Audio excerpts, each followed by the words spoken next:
China's top legislature is set to open its annual session tomorrow, with the war in Ukraine looming large in the background. Now, though it's facing increased scrutiny over its non-committal stance against Russia, a spokesperson for the National People's Congress has instead warned Washington against taking Beijing as a strategic rival, as this would only harm US-owned interests. Olivia Xiong with this report. China's annual parliamentary session is taking place as the crisis in Ukraine deepens. But though it was the elephant in the room, there was no mention of the war at a news conference held on the eve of the opening of China's top legislature. The highly choreographed event, perhaps a sign of how China has been treading carefully on the issue. Instead, the spokesperson had harsher words for the US, hitting out against drawing lines based on ideology and stoking confrontation in blocs. China has supported Russia's opposition of NATO's eastward expansion and blamed the US for not recognizing Moscow's security concerns.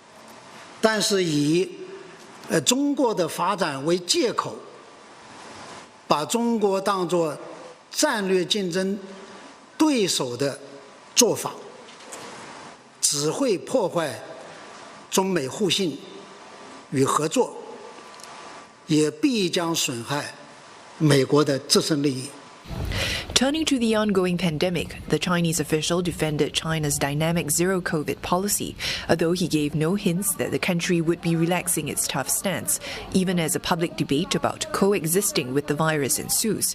The official instead said the goal of China's zero-COVID approach was to get maximum results with as little cost as possible, adding that this by no means meant zero infections, but to get outbreaks under control as soon as possible when they emerge.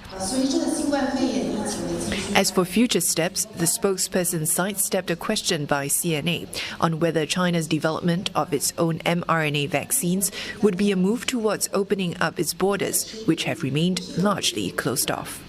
虽然这些措施对生产生活产生一些影响，但这些影响是短期的，波及的范围也是有限的。 它可以保证全国绝大多数地区和绝大多数人正常的生产生活。当然，任何防控措施都会有一些代价，但是从保护人民生命安全和身体健康相比，这些代价是值得的。 The news conference took place just hours before China's top political advisory body opened its meeting, with Chairperson Wang Yang calling for greater efforts to unite the nation. On Saturday, Premier Li Keqiang will deliver his annual report at the opening of China's largely ceremonial legislature. He is expected to announce an annual growth target of as low as 5%, which would be the lowest since the 1990s. Now, the meetings are taking place under strict COVID-19 prevention measures and will run at a shortened schedule for about a week, as they have since the pandemic began.